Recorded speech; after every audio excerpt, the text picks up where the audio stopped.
Assalamualaikum warahmatullahi wabarakatuh. Waalaikumsalam warahmatullahi wabarakatuh. Bismillahirrahmanirrahim. Alhamdulillahi rabbil alamin. Wassalatu wassalamu ala ashrafil anbiya'i wal mursalin wa ala alihi wa ashabihil mujahidin at-tahirin, amma ba'du. Saudara-saudara kaum muslimin rahimakumullah. Pada dasarnya agama adalah aturan. Orang yang beragama adalah orang yang hidup memakai aturan.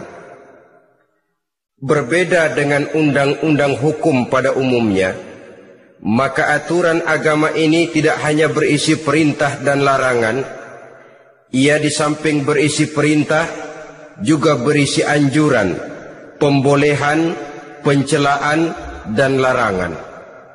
Dalam bahasa yang lebih dikenal, perintah adalah sesuatu yang apabila dilaksanakan beroleh pahala, sedang apabila ditinggalkan mendapat sanksi dosa.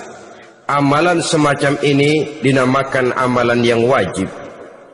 Sedangkan anjuran, sesuatu yang apabila kita kerjakan beroleh pahala, apabila kita tinggalkan tidak beroleh dosa.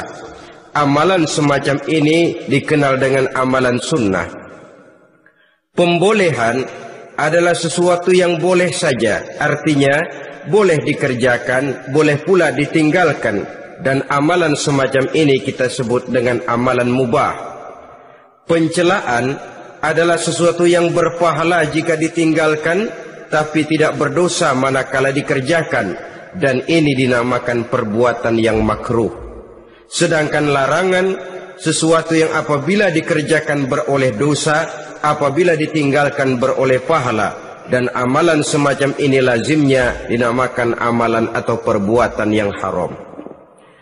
Kalau agama merupakan aturan, maka konsekuensinya tentu ia berisi perintah dan larangan. Apabila perintah dilaksanakan, maka Allah Subhanahu wa ta'ala memberikan balasan berupa pahala. Sedangkan apabila larangan yang dikerjakan, Allah pun akan memberikan ganjaran yang bernama dosa. Baik pahala maupun dosa adalah sesuatu yang abstrak, sesuatu yang tidak nampak, tidak kelihatan oleh pandangan mata yang zahir. Itu sebabnya barangkali di zaman materialistis seperti sekarang ini, orang kurang tergerak mengejar pahala dan malah kadang-kadang terangsang untuk berbuat dosa. Karena pahala dan dosa sesuatu yang tidak kelihatan oleh pandangan mata yang zahir ini. Namun sungguh pun demikian, pahala dan dosa bisa mendatangkan kebahagiaan atau kegelisahan batin. Bersabda Rasulullah sallallahu alaihi wasallam, "Iza sarratka hasanatuka wa sa'atka sayyi'atuka fa anta mu'min." Apabila perbuatanmu yang baik menyebabkan engkau bahagia, apabila perbuatanmu yang baik menyebabkan engkau gembira, dan perbuatanmu yang jahat menyebabkan engkau jadi susah, itulah tanda bahwa di hatimu masih ada iman. Artinya, belum tentu orang yang berbuat baik merasa bahagia dengan kebaikan yang dikerjakannya. Dan tidak selamanya orang yang berbuat jahat sanggup menyesali perbuatan jahatnya. Oleh karenanya, apabila iman masih ada, apabila hati masih hidup, perbuatan yang baik menyebabkan orang gembira, perbuatan yang jahat menyebabkan orang susah dan gelisah hatinya. Ini mengandung pelajaran. Sekali kita berbuat baik, jangan sekali-kali menyesali kebaikan itu. Sebaliknya, satu kali kita melakukan kesalahan, hendaknya selalu menyesalinya. Kadang-kadang dalam kehidupan, karena orang tempat kita berbuat baik itu rupanya membalas air susu dengan air tuba, kita lalu menyesali kebaikan. Lahirlah kata-kata, nyesal saya nolong dia. Ibarat pepatah katanya, nolong anjing kejepit. Waktu kejepit setengah mati kita tolongin. Begitu selesai dia dari kejepitnya, malah kita digigitnya. Saudara hadirin yang saya muliakan, dalam kehidupan sehari-hari barangkali ini kena filsafat yang disebut dorong mobil mogok. Ketika mobil mogok setengah mati kita dorong, begitu mesin hidup ditinggalkannya kita di belakang. Sesungguhnya perbuatan kita yang baik tidak harus disesali, karena disesali atau tidak toh perbuatan itu sudah kita lakukan. Dan penyesalan atas segala kebaikan hanya akan mengurangi nilai pahala kebaikan itu sendiri. Berbahagialah apabila berbuat baik, walaupun orang yang kita melakukan kebaikan membalasnya dengan kejahatan. Menyesalah apabila berbuat kesalahan, apabila melakukan dosa, karena itu pertanda nilai iman yang masih hidup dalam jiwa kita. Saudara-saudara kaum muslimin yang berbahagia, jadi sungguh pun pahala dan dosa sesuatu yang abstrak, efeknya jelas dia mendatangkan kebahagiaan atau membawa kepada kegelisahan batin di dalam kehidupan manusia. Orang di zaman materialis kurang terangsang berbuat pahala dan terdorong melakukan dosa. Kenapa? Karena pahala tidak kelihatan, dosa tidak nampak. Kalau pahala kelihatan, barangkali nggak kuat kita mikul pahala.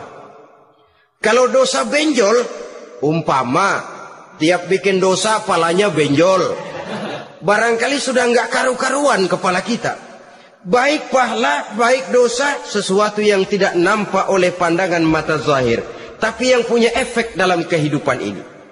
Orang yang banyak pahalanya dengan orang yang banyak dosanya, kalau dia berjalan barangkali sulit kita membedakan. Tapi efeknya dalam kehidupan ini jelas adanya. Sesuatu yang bernama pahala kita perlukan, karena hidup tidak berhenti hingga di sini. Sesuatu yang bernama dosa harus kita hindarkan, karena ada kelanjutan sesudah hidup yang sekarang ini, kehidupan dari satu pertanggungan jawab.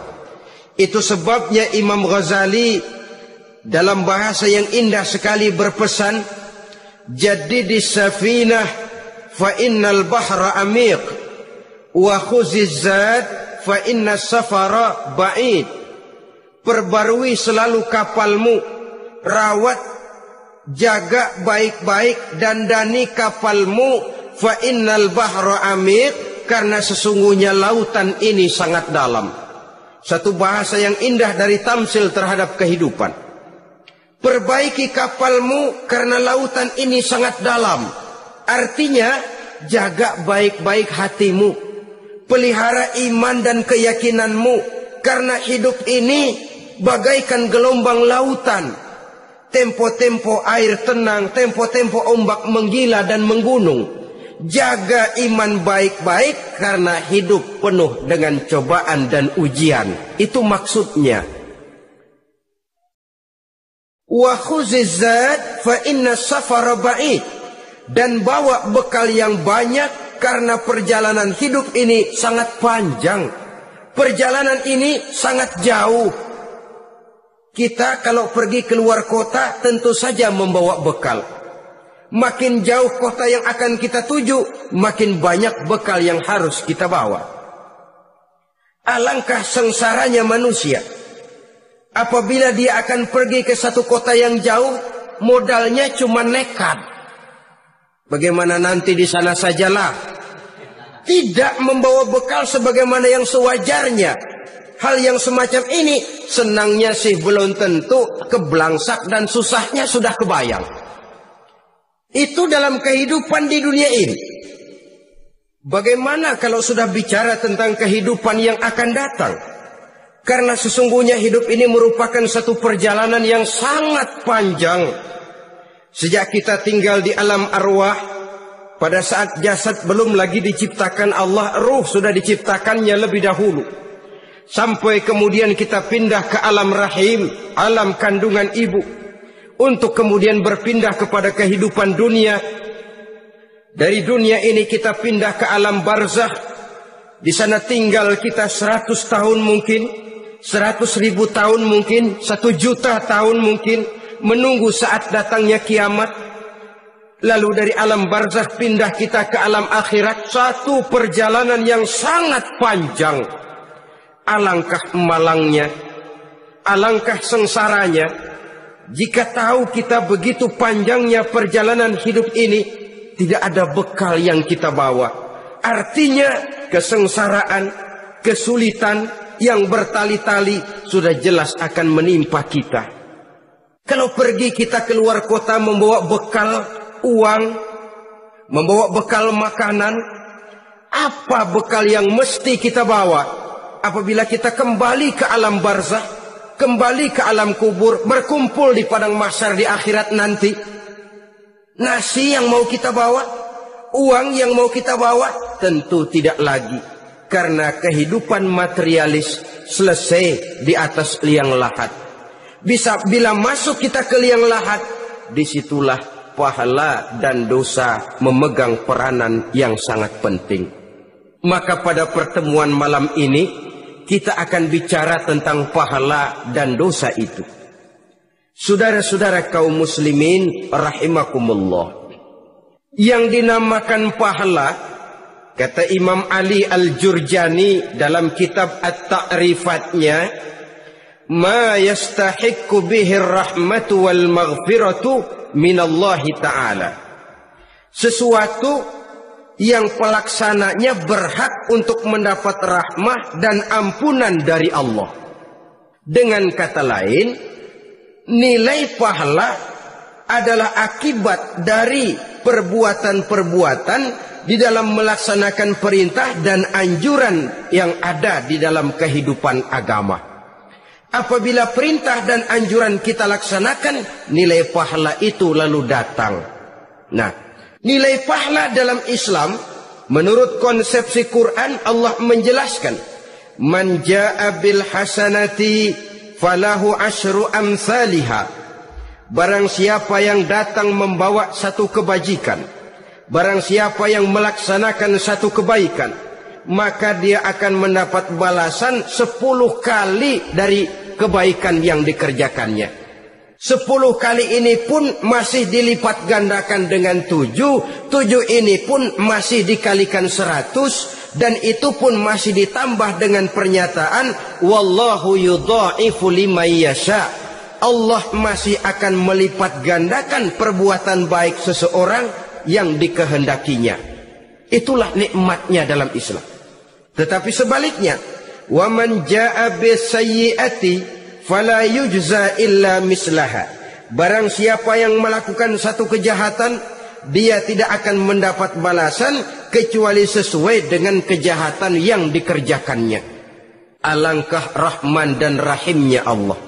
Orang yang berbuat baik dibalas 10, dikali 7, dikali 100, masih dilipat gandakan pula.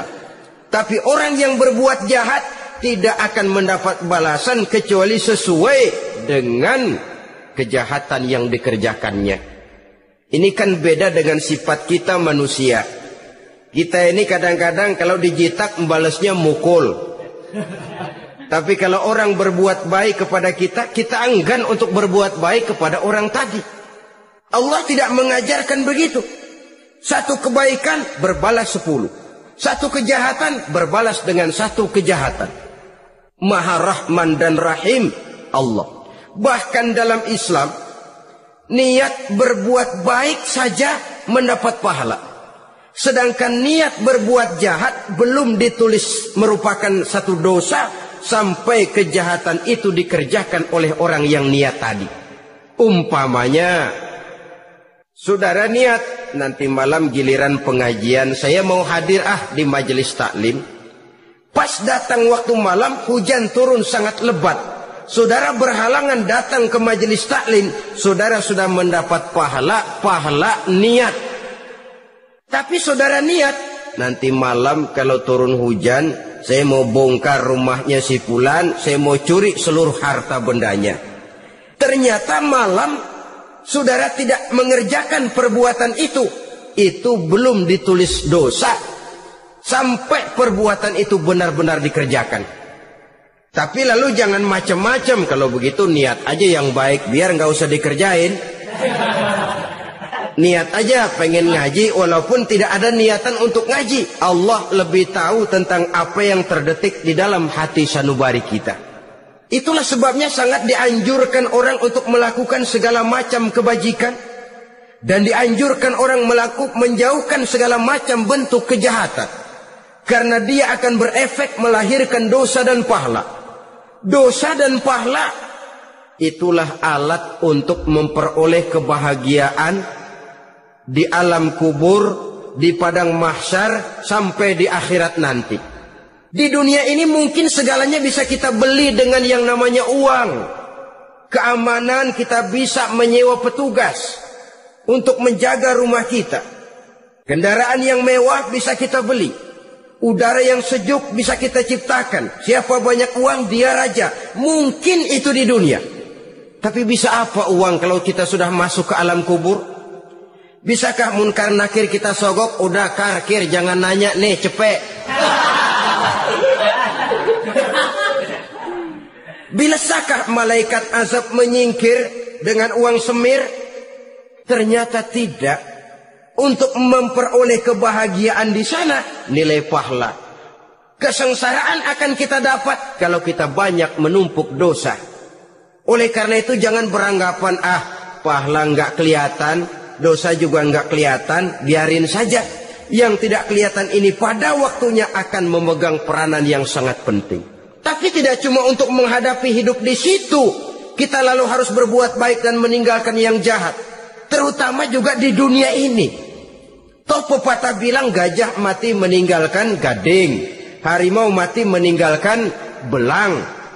Apa yang akan kita tinggalkan setelah kita mati? Kita ingin jasad kita boleh hancur terkubur tanah, tapi nama kita ingin hidup terus, dikenang orang 100, 1000, bahkan 1.000.000 tahun yang akan datang. Ditulis orang dengan tinta emas dalam sejarah, tercatat kita sebagai orang baik-baik. Saudara-saudara kaum muslimin rahimakumullah. Lalu perbuatan apa yang bisa mendatangkan pahala itu? Saudara-saudara, semua perbuatan yang diperintah dan dianjurkan oleh Allah, yang dikerjakan dengan ikhlas hanya untuk mencapai ridho Allah, mendatangkan pahala.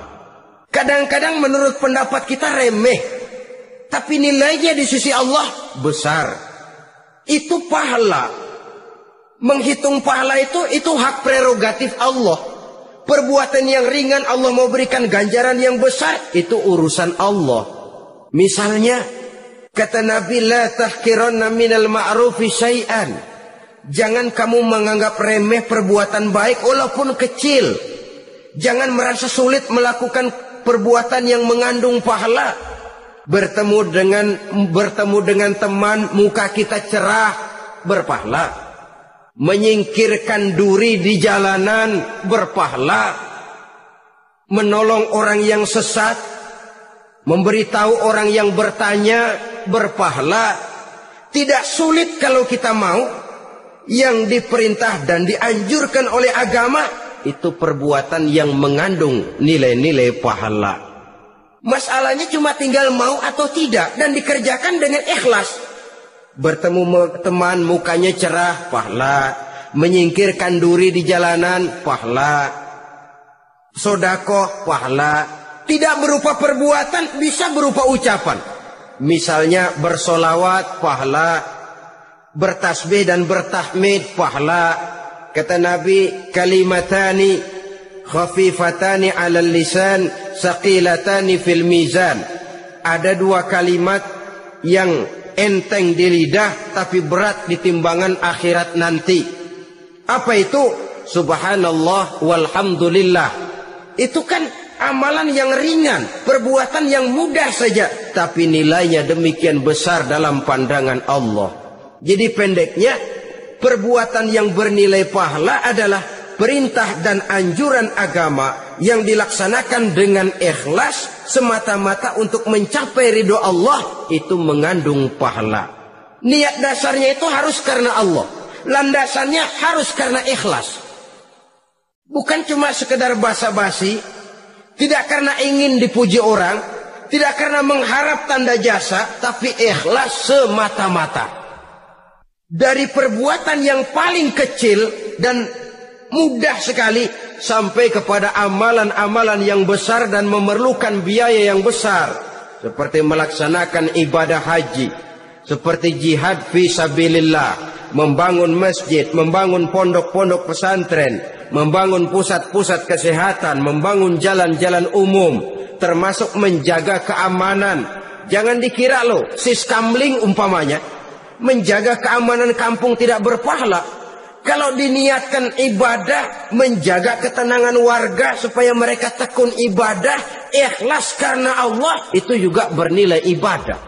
Keluar kita dari rumah, pergi pagi, pulang sore, peras keringat, banting tulang cari nafkah buat menghidupi anak istri kita. Kalau diniatkan ibadah, melaksanakan kewajiban sebagai kepala rumah tangga, membantu orang tua sebagai anak, itu juga perbuatan-perbuatan yang mengandung pahala.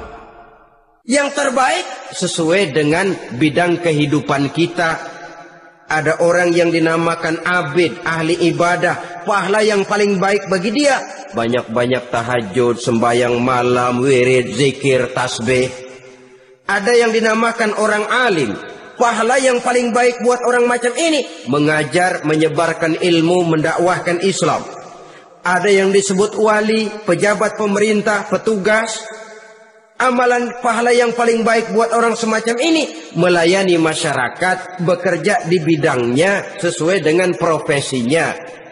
Saudara hadirin yang saya hormati, jadi dengan demikian perbuatan-perbuatan yang mengandung nilai-nilai pahala ini bisa perbuatan yang menurut kita kecil namun punya nilai besar. Apalagi perbuatan besar dengan biaya yang besar, tentu makin besar juga pahala yang disediakan oleh Allah Subhanahu wa ta'ala.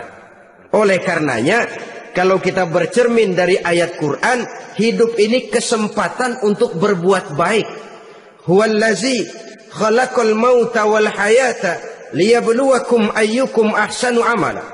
Dialah Allah, Tuhan yang telah memberikan hidup dan mati kepadamu untuk menguji kamu, siapa di antara kamu yang paling baik amal perbuatannya. Jadi tidak saya rinci, tapi cukuplah satu penjelasan global.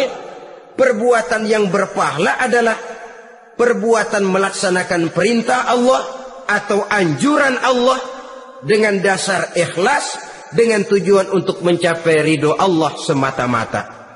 Lalu apa perbuatan yang mengakibatkan dosa itu? Saudara-saudara, dosa lahir akibat melakukan larangan Allah atau mengerjakan yang dicelaknya. Nah, para ulama ada yang membagi dosa itu menjadi dua bagian. Ada dosa-dosa kecil, ada dosa-dosa besar. Tetapi sebenarnya ditinjau dari segi hakikatnya, kalau sudah melakukan satu kesalahan yang mengakibatkan dosa, jangan dilihat besar dan kecilnya, tapi kepada siapa dosa itu kita kerjakan.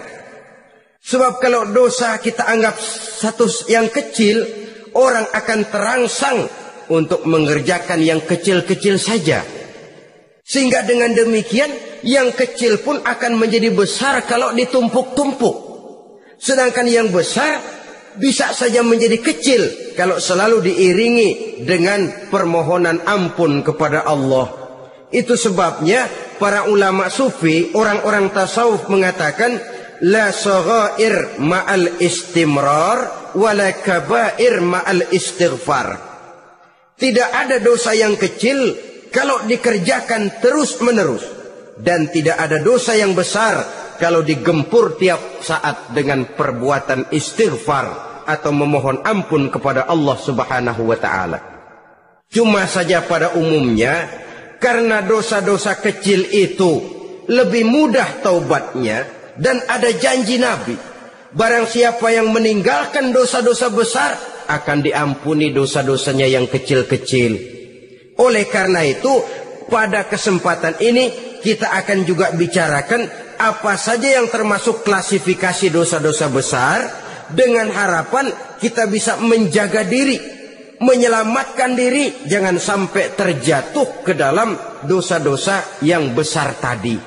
Tetapi bukan berarti kita harus terangsang melakukan dosa-dosa yang kecil. Ah, biarin kecil ini, tobatnya gampang. Ah, dosa kelas teri. Ah, dosa itu kan tidak kelihatan.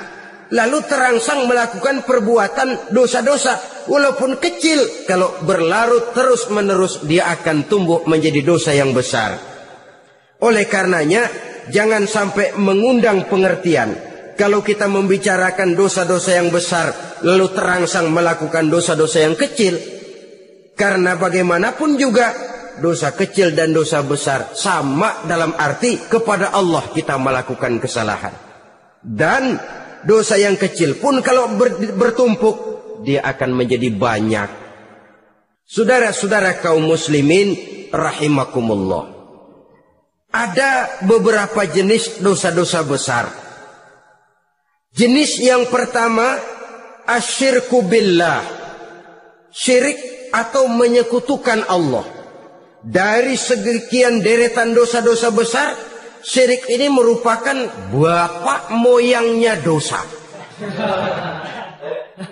Dedengkotnya dosa, itu syirik, menyekutukan Allah.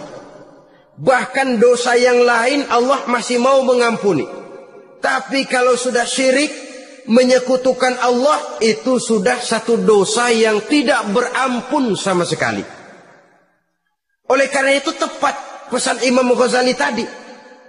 Jadi di safinah fa innal bahra amik. Jaga iman, pelihara akidah, dandani kapal. Karena hidup ini gelombang lautan sangat dalam, hidup banyak cobaan.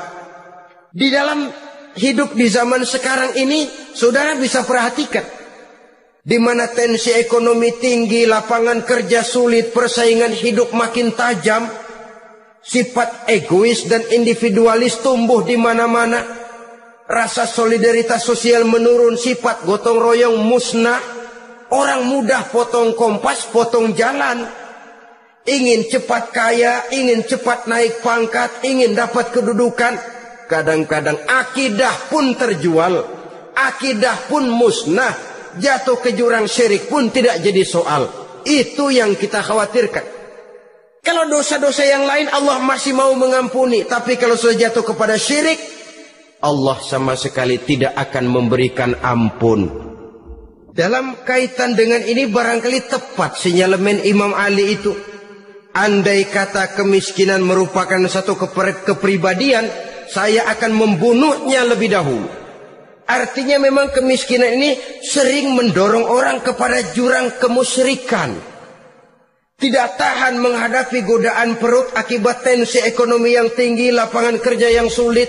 Iman pun jadilah ditukar dengan 3 liter beras. Akidah pun jadilah dibarter dengan 3 bungkus supermi, dengan pakaian bekas, dengan obat-obatan. Tidak jadi soal baginya mengejar kebahagiaan yang relatif singkat dengan mengorbankan kebahagiaan yang abadi. Persis ibarat pepatah, nyari jarum kampak hilang. Mencari sesuatu yang kecil, yang besar jadi sia-sia. Membela perut, mengorbankan akidah. Na'udzubillah summa na'udzubillah. Saudara-saudara kaum muslimin rahimakumullah. Ini fakta. Ini kenyataan. Dan hal semacam ini tidak bisa diatasi cuma dengan ceramah, simposium, diskusi, seminar. Apalagi Nabi berpesan, solahu ummati bil ilmi wal mal. Umatku hanya bisa menjadi baik akidahnya dengan ilmu dan harta. Itu bahasa Nabi. Kalau bahasa kita sekarang, dengan ekonomi dan pendidikan. Ilmu, pendidikan, ekonomi, harta. Tanpa itu sangat besar kemungkinan kita bisa menjual akidah terjerumus di lembah kemusyrikan. Maka terutama kepada saudara-saudara saya, muslimin yang terpencil jauh dari kota-kota besar, yang kadang dalam kehidupan seharinya imannya sering digoda oleh supermi, akidahnya sering ditantang oleh pembagian beras, pakaian-pakaian bekas, obat-obatan dan sebagainya. Jaga dan bentengi akidah kita. Lebih baik nyawa berpisah dari badan asal iman jangan berpisah dari hati. Kepada adik-adik saya para remaja, para pemuda di kota-kota besar yang iman dan akidahnya sering ditantang dengan minuman-minuman keras, fasilitas-fasilitas yang menghanyutkan, yang secara terarah dan praktis sedikit demi sedikit menggiring kita untuk keluar dari nilai-nilai akidah. Hati-hati, jaga baik-baik, sebab intan paling mahal, mutiara paling berharga, tidak lain nilai iman ini. Tergelincir kita daripadanya, jatuh ke lembah kemusyrikan, jatuh ke satu dosa yang teramat besar, yang Allah tidak akan pernah memberikan ampun lagi. Ini dosa besar yang pertama. Yang kedua, qatlun nafsi illa bilhaq, membunuh orang tanpa alasan yang benar. Di zaman kesulitan ekonomi kadang-kadang orang mudah nekat. Tengok saja, kadang-kadang karena pasal uang 100-200 perak saja nyawa bisa melayang. Kadang-kadang karena urusan yang remeh, salah omong, salah ambil, salah ucap, salah pegang, nyawa bisa jadi melayang. Alangkah murahnya nyawa, seakan-akan kita yang punya. Padahal nyawa itu hak milik Allah. Tidak pantas kita merampasnya, tidak pantas kita menghilangkannya dari jasad seseorang. Oleh karenanya, membunuh orang merupakan satu dosa yang sangat besar.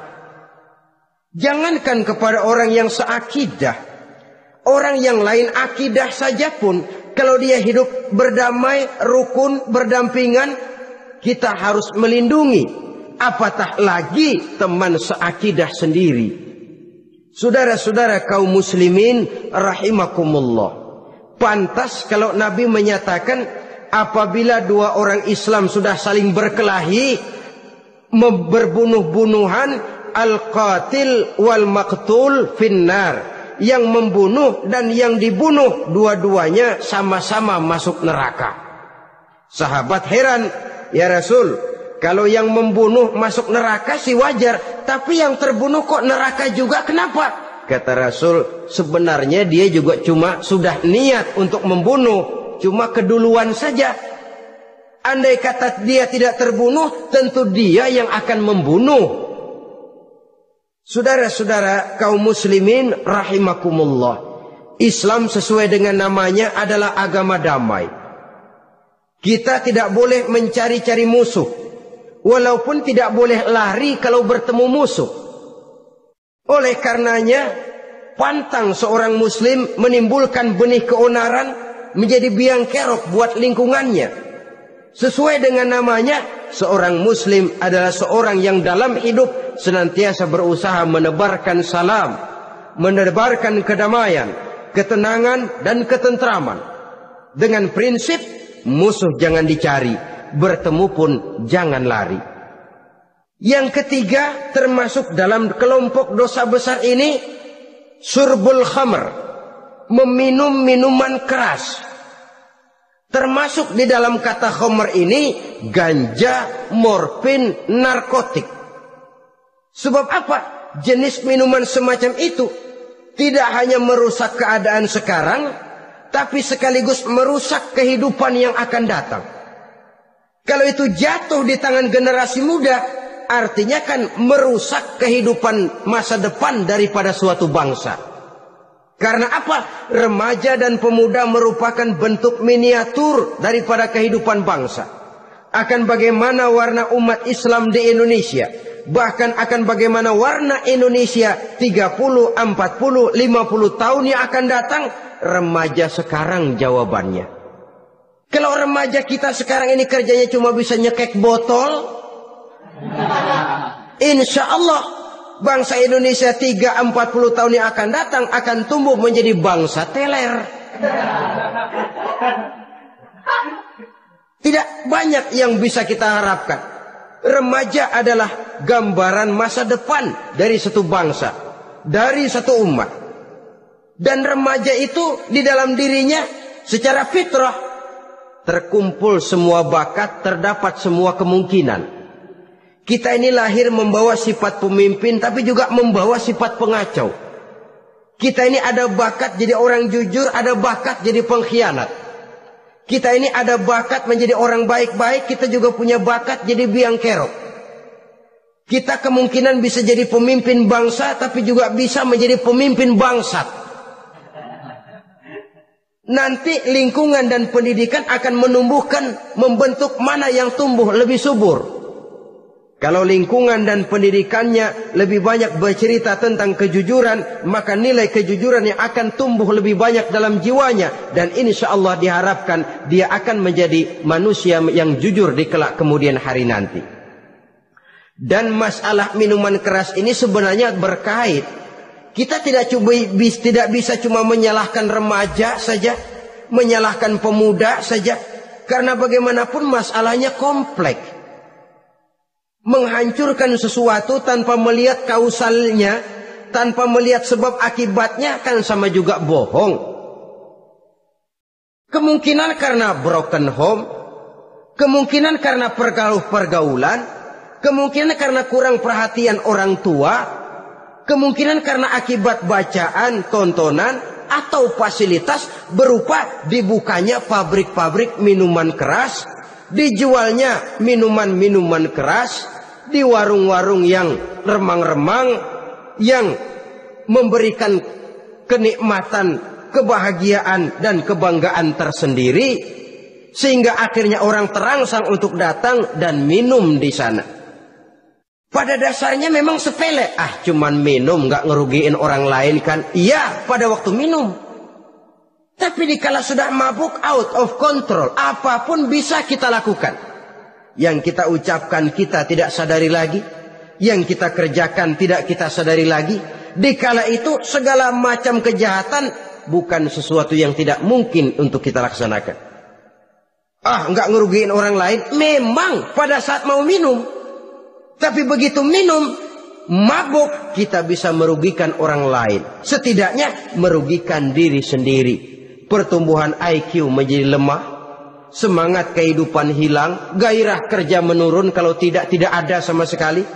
Lalu apa yang bisa kita lakukan di dalam kehidupan? Dan akan lebih celaka kalau ini menimpa kehidupan generasi muda kita. Kadang-kadang yang ironi ya, kalau yang orang tuanya mampu barangkali masih tertolong. Tapi yang orang tuanya kondisi ekonomi lemah masih kepengen teler juga. Orang tuanya nggak mampu masih pengen mabuk. Dari ganja, morfin nggak dapat, akhirnya kaleng cet diisepin. Yang penting kan bisa teler, mendatangkan satu kebahagiaan tersendiri. Itu sebabnya memang satu kejahatan menurut teori polisi ya, hanya bisa terjadi karena faktor N dan K, niat dan kesempatan. Niat ada, kesempatan ada, jadi orang jahat. Kurang salah satunya, biasanya kejahatan terbendung. Niat ada, kesempatan tidak ada, sulit berbuat jahat. Kesempatan ada, niat tidak ada, tidak mungkin orang jahat. Tapi yang paling dominan sebenarnya niat. Kalau niat sudah kuat, kesempatan bisa dicari. Kesempatan bisa diciptakan. Biar Hansip nongkrong, ditungguin lengahnya. Ya biarin, jam 11 sampai jam 2, matanya melotot, jam 3 dia mulai ngulet, ngempet. Nah, di saat itu saya masuk ke rumahnya. Kalau niat kuat, kesempatan bisa diciptakan. Dan kalau sudah niat, ini masalah hati. Kalau sudah masalah hati, menyangkut soal moral. Moral artinya sudah masuk kepada kehidupan agama. Saudara-saudara kaum muslimin rahimakumullah. Yang keempat yang termasuk jenis dosa besar, az-zina, perbuatan zina. Di zaman pergaulan bebas dengan prinsip free love, free sex ini, tengok sudah berapa banyak gadis-gadis bergelimpangan jadi korban. Berapa banyak bayi-bayi yang lahir ke dunia tanpa tahu kemana dia mesti memanggil bapak. Apakah deretan jumlah korban ini masih harus bertambah lagi? Paling tidak, biarlah yang sudah jadi korban, tapi jangan bertambah lagi hendaknya. Masing-masing kita berupaya menahan diri. Termasuk dalam kategori zina ini, yang merupakan cabang-cabangnya liwat, homoseks, lesbian, masturbasi. Bahkan masturbasi itu termasuk jenis zina tangan. Dan itu juga merupakan satu dosa. Di samping dosa juga merusak diri. Karena bagaimanapun juga dia akan mengurangi kemampuan daya pikir seseorang. Maka agama memberikan jalan keluar. Pesan Nabi, ya ma'syara syabab, man istata'a minkumul ba'at falyatazawwaj. Hai para pemuda, kata Nabi, barang siapa di antara kamu yang sudah bisa ba'at, yang sudah mampu ba'at. Ba'at itu artinya memberikan nafkah, baik nafkah zahir maupun nafkah batin. Falyatazawwaj, maka hendaklah dia kawin. Jadi yang maksud ba'at ini ya nafkah zahir, ya nafkah batin.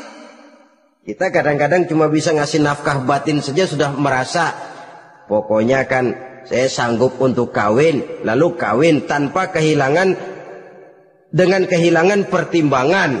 Saudara-saudara, wa illam yastati, adapun kalau dia belum mampu, fa alaihi bisyam, hendaknya dia banyak puasa. Fa innahu lahu wija, karena puasa itu akan merupakan benteng jangan sampai orang memperturutkan hawa nafsunya.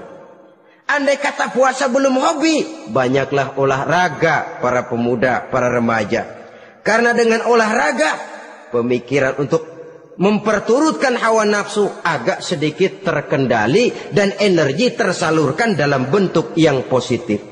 Pendeknya kreatif, banyak kegiatan. Ini pesan Imam Syafi'i tepat itu. Kata beliau, inni ra'aitu wuqufal ma'i yufsiduh, insala toba wa illam yajri lam yatib. Aku melihat air kalau diam rusak, tapi kalau dia mengalir jernih. Air kalau ngendap, nggak ngalir, nyamuk nyarang di situ, bisa jadi sumber penyakit. Manusia hidup begitu. Kalau nggak punya kegiatan, nggak kreatif, kerjanya cuma ndelohom, ayam-ayam, akhirnya jadi ngerusak. Ngomongin orang, si ano ngapa, ano. Kebangetan nggak ngapa-ngapain, orang aja dipontenin. Orang diomongin, lahirlah namimah, lahirlah ghibah. Saudara-saudara, air itu kalau ngendap ada aja yang nyarang. Tapi kalau dia ngalir, orang ada kesibukan, insya Allah dia tidak akan jatuh kepada sesuatu yang bisa mengundang dosa. Isilah waktu dengan hal-hal yang bermanfaat. Karena hidup ini singkat dan tidak berjalan mundur ke belakang. Mundur hancur, berhenti diinjak orang. Sekali melangkah, jangan surut mundur ke belakang. Homoseks, terlepas dari penyakit kejiwaan. Sekarang ini kan sudah ada persatuan kaum gay katanya. Meminta perlakuan yang sama dan agar dibolehkan kawin sesama mereka. Secara manusiawi boleh, secara manusiawi kita hargai mereka. Tapi dari kacamata agama ini jelas merupakan penyimpangan. Dan penyimpangan merupakan suatu dosa, terlepas dari pertimbangan manusiawi. Jangan karena terlalu memperturutkan suara manusiawi lalu kita mengesampingkan agama. Termasuk lesbian, wadon karo wadon. Kalau homo itu kan lanang karo lanang katanya. Saudara-saudara kaum muslimin rahimakumullah, ini bukan penyakit baru. Liwat, homoseks sudah dikenal dari zamannya Nabi Lut, laki dengan laki. Lesbian dari zaman istrinya Nabi Lut. Terlepas dari penyakit kejiwaan, dari segi agama ini merupakan penyimpangan dan merupakan dosa yang besar. Yang kelima, yang termasuk jajaran dosa kelas kakap, qazful mu'minina wal mu'minat, menuduh orang mukmin yang baik-baik, laki atau perempuan, melakukan perbuatan zina sehingga hancur namanya di masyarakat. Ini merupakan satu perbuatan dosa yang sangat besar dan sangat dimurkai oleh Allah. Saudara-saudara kaum muslimin rahimakumullah, oleh sebab itu ditentang masalah ini, kalau memang tidak ada saksi, jangan sembarang kita enteng lidah menuduh orang lain berbuat zina, menuduh orang lain berbuat serong. Dosanya kelewat besar di dalam kehidupan. Karena apa? Mencari harga diri itu berat. Memelihara kehormatan diri jauh lebih berat. Satu kali orang dihancurkan namanya di masyarakat, dia akan terisolir jadinya. Oleh karenanya, berlindung kita kepada Allah, jangan sampailah dihinggapi oleh sifat ini. Karena sentimen kita kepada seseorang, karena hasad kita kepada seseorang, tidak senang melihat orang lain lebih maju, lalu lidah ini seenaknya saja mengucapkan kata. Padahal sanksi dan resikonya sangat besar. Yang kita tuduh barangkali mendapat pahala dari Allah. Kita sendiri yang menuduh tanpa saksi, tanpa alasan yang benar, mendapat dosa yang sangat besar. Saudara-saudara, memang kadang-kadang aneh dalam hidup ini. Seorang pelacur biasanya bisa menjaga mulutnya di masyarakat, kata-katanya baik, sopan. Kenapa? Karena mulut yang satu sudah tidak terjaga.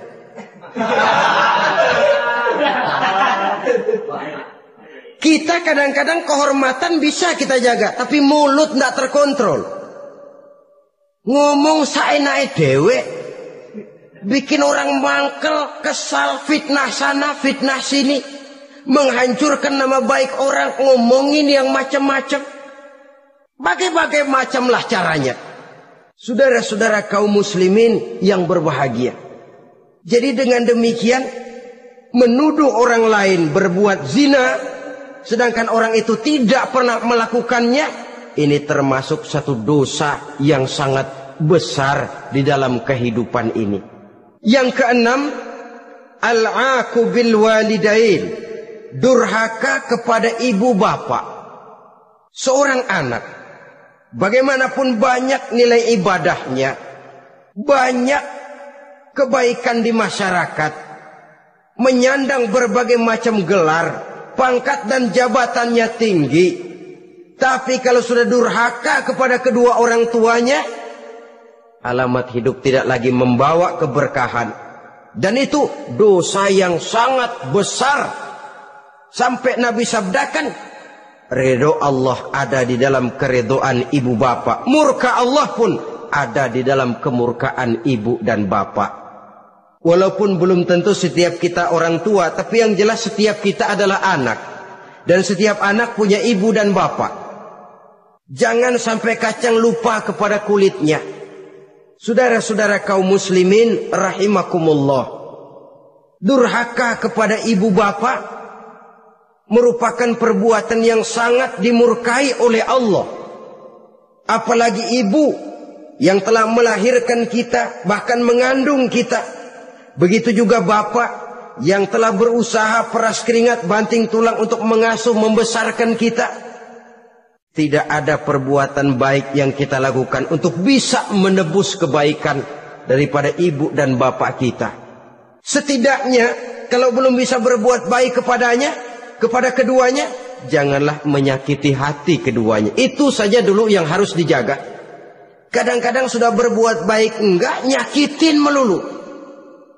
Sudah nyenangin belum bisa, saban sehari nyakitin saja. Padahal kedua orang tua itu doanya manjur, sebagaimana sumpahnya juga bisa jadi kenyataan. Dan sering bahkan menjadi kenyataan. Sampai ibu bapak sudah wafat, sudah meninggal sekalipun, kewajiban berbakti masih harus terus dilakukan oleh seorang anak. Lalu yang ketujuh, at-tawalli yaumaz zahfi, berpaling pada hari pertempuran. Orang sedang sibuk-sibuk menghadapi musuh, maksudnya berjuang membela agama ini, dia lari menyelamatkan diri. Pengecut, mental munafik. Ayo, kalau demi agama, mari kita maju ke depan. Allahu Akbar. Yang besar Allah, yang lain kecil semua. Maju. Orang lain maju serentak, dia mundur jauh ke belakang. Mental munafik, mental calo istilah sekarang ini. Oh itu calo, mental calo. Tuhan gedek banget itu. Coba ya, calo itu paling sibuk nyuruh penumpang naik. Tapi sementara penumpang naik sampai ke tempat tujuan masing-masing, calonya nggak kemana-mana, diem aja di situ. Cuma orang aja disuruh naik. Saudara-saudara, kerja bakti. Orang turun ke comberan, dia naik ke tempat tidur.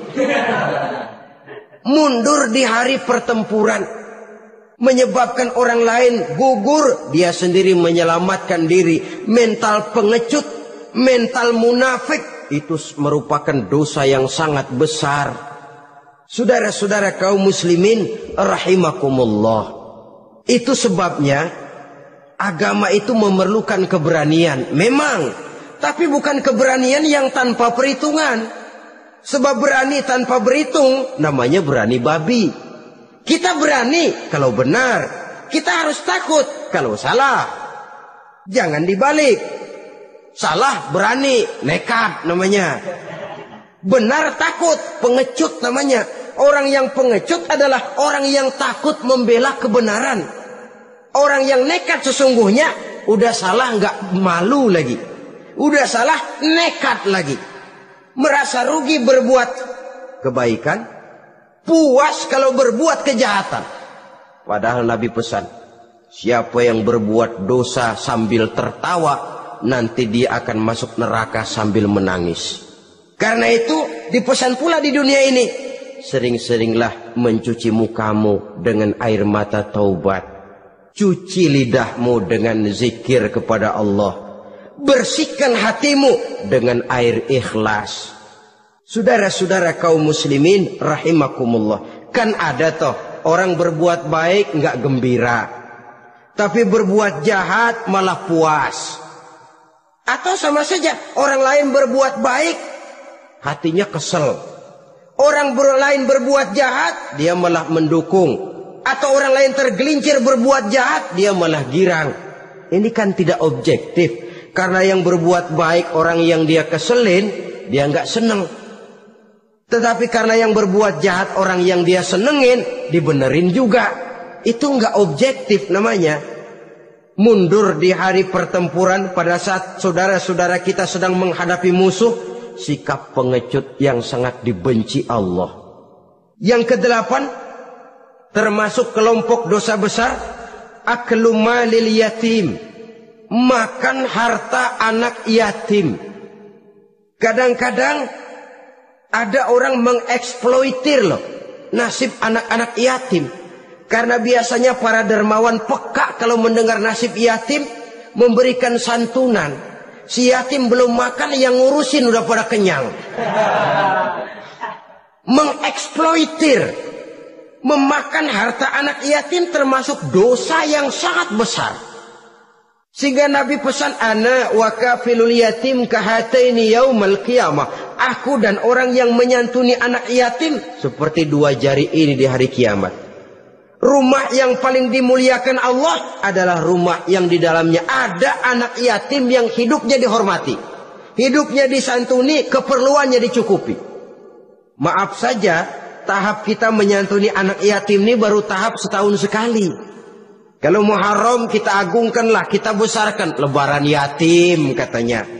Kita kumpulkan dana, kita usap kepala yatim, kita kumpulkan beras, kita bagikan hari itu. Perkara bulan depan kelaparan, kita tutup kuping. Perkara bulan berikutnya dia kelaparan, kita masa bodoh.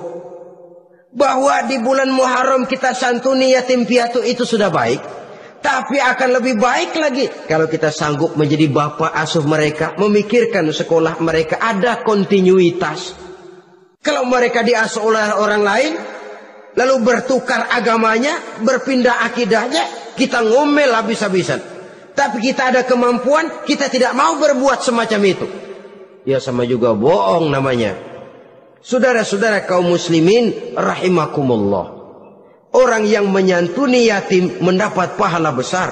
Tapi orang yang mengkorup harta anak yatim, dosanya juga sangat besar. Berhati-hatilah kalau kita diberikan kepercayaan oleh masyarakat untuk mengurus anak-anak yatim. Karena pahalanya besar, resikonya juga besar. Yang kesembilan, syahadatuz zur, sumpah palsu. Sebab sumpah palsu ini menggunakan nama Allah untuk sesuatu yang tidak benar. Nama kita saja dibawa untuk yang tidak benar, kita jengkel. Nama kita dipalsukan untuk sesuatu yang tidak baik. Kita kadang-kadang jengkel, tidak puas jengkel, menuntut melalui saluran hukum. Kenapa? Nama saya dicatut. Bagaimana lagi kalau nama Allah kita pakai untuk bersumpah, sumpahnya palsu, menguntungkan kita, merugikan orang lain, Allah murka betul. Maka sumpah palsu termasuk deretan dosa-dosa besar. Apalagi yang ke-10, aklur riba, makan riba alias renten. Ini kan yang cepat mendatangkan uang. Kadang-kadang kalau yang bikin riba itu orang awam barangkali, ya masih kita maklumi. Kadang-kadang penyakit ini datang menimpa mereka juga yang kita kenal kebaikannya. Bahkan suka datang ke musola, rajin ke masjid kadang-kadang. Riba masih dimakannya. Karena ini cara cari duit paling enak. Duit utuh tambahnya terus masuk. Na'udzubillah summa na'udzubillah. Itu yang diibaratkan dalam perjalanan Mi'raj waktu Nabi diperlihatkan neraka. Orang perutnya sebesar rumah dililit ular. Diseret-seret itu hancur perutnya. Dibulatkan lagi, diseret lagi, hancur lagi. Dibulatkan lagi, terus menerus begitu. Dia berteriak, mengerang, mengeluh, mengaduh kesakitan. Nabi tanya, itu apa Jibril? Itu contoh dari umatmu yang suka makan riba Muhammad. Makan renten. Saudara-saudara, ini kan mencekik leher orang. Orang sedang kesulitan. Kelihatannya sih baik, menolong. Tapi di belakang menolong itu nyekek. Di belakang nolong itu nyekek. Dan nyekek itu sebenarnya tujuan utamanya. Orang yang menjalankan riba pada dasarnya tidak punya kemanusiaan kok. Kalau dia kelihatannya mau menolong, kelihatannya motifnya mencari untung di belakang itu. Jauh dari kemanusiaan. Yang ke-11 saudara-saudara, termasuk jajaran dosa besar itu qat'ur rahim, memutuskan silaturahmi. Marah, hobi sama marah. Kalau 3 hari nggak marahan sama orang, ngebet palanya. Selalu nyari gara-gara. Kalau udah marah berlaku perpanjangan waktu. Tahun, 2 tahun, kadang-kadang seumur hidup. Saudara hadirin yang saya muliakan. Apalagi mengurangi timbangan termasuk kelas dosa besar. Makan suap termasuk dosa besar. Semir menyemir dosa besar. Apalagi bunuh diri. Nah ini, bunuh diri dosa besar. Kadang-kadang karena sulit nekat, daripada hidup susah mending